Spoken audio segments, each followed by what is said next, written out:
You are Locked On Tar Heels, your daily podcast on the UNC Tar Heels. Part of the Locked On Podcast Network, your team every day.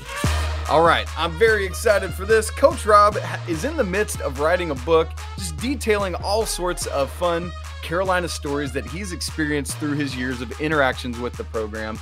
And as Coach Rob and I were talking about him coming to be a more consistent contributor, he said, you know, Isaac, I would love to just start maybe sharing a story each week that maybe folks could come around and just enjoy hearing a little tidbit of Carolina history. And I was like, Coach, I'm all in on that. I think stories are what makes the world go round. And so let me just turn it over to you. You have the floor, sir. Let's get into our first ever story time with Coach Rob. Well, I got to do the greatest camp night ever. And that's kind of how that story is going to be titled. But in 2008, I'm working in Chapel Hill High School auxiliary gym, tiny little gym. And the very first morning, Joe Holiday walks in and says, do you know a kid named Sam Combs? He's a camper. And fortunately, I knew who he was, and I didn't know why. You know, he's right there. Why? He says, oh, that's Dean Smith's grandson. I just came in to say hello. And I said, oh, cool. Well, Sam went on and won the free throw shooting contest for that day. And I go to the afternoon session in the Smith Center. I'm getting ready to head back to dinner, walk down the visitors tunnel and run smack in to Coach Dean Smith. So I introduced myself to him. I had never met him. Hey, Coach, my name's Billy Robinson. I got your grandson Sam in my camp this morning, and he won the free throw shooting contest. Well, he looked at me and said, yeah, I heard that, and I'm thinking about coming out, maybe watching some games tonight. And in my mind, I thought, oh, no.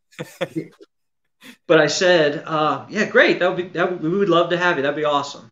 So we get on the bus that night, grab my staff together and say, hey, you know, we got Sam, Coach's grandson in our gym. He's talked about maybe coming out to watch us play tonight. Just want to give you guys a heads up.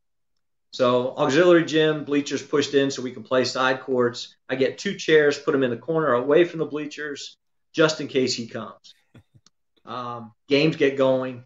And I'm thinking in my mind, you know, 1997, Coach retires. These kids are born in 1997. They might not even know who he is.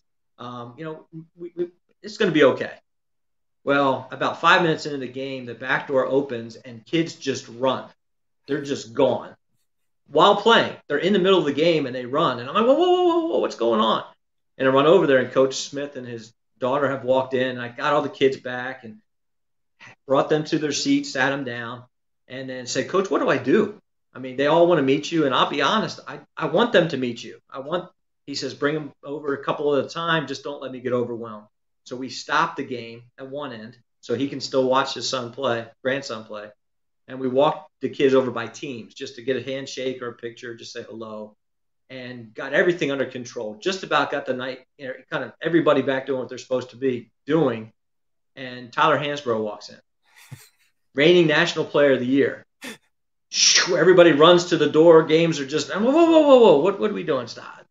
Walk over, hey, Tyler, we got Coach Smith here tonight. Would you mind going to the hallway? Yeah, Coach, no problem. So we, again, same thing. Stop the games, bring the kids to the hallway, let Tyler, give autographs, high fives, whatever. I walk back in the gym, and Kurt Sinnott, who played JV for Coach at Kansas, was working in the gym with me. And he looks at me and goes, hey, Bill, I hear the president's on his way. Ha, ha, ha, ha.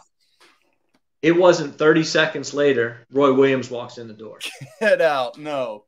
And again, kids go flying. I'm like, no, stop. We're not doing this again. We stop for Coach Smith. We stop for Tyler. You're going to stay here. You're going to play games. If you want to get Coach's autograph, he'll be at the cafeteria tomorrow, but we're not stopping again. So fast forward to 2023. This summer, I'm at dinner one night, and the guy comes in, 2 guys who are working dorm staff. They're 25, 26 years old. One guy sits down to my right. The other guy sits across. He's an ATC, one of the trainers for the camp, and introduced myself, and we just have dinner. No big deal. So getting ready to go to my session, and one of the guys stops me and says, hey, I saw you had dinner with Sam tonight. I said, yeah, he just came and sat next to me.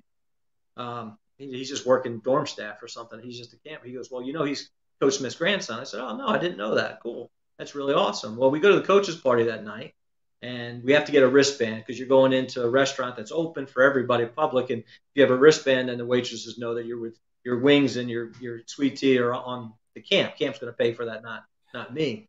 So I walk in to get and Sam's the one who's giving out the wristband. So he gives it to me, and great thanks. And then I had brought a copy of what I had written for the book to a buddy of mine. He read it and was giving it back to me. It was the last night of camp. And he gave it to me. And then all of a sudden I realized, oh, that's Sam.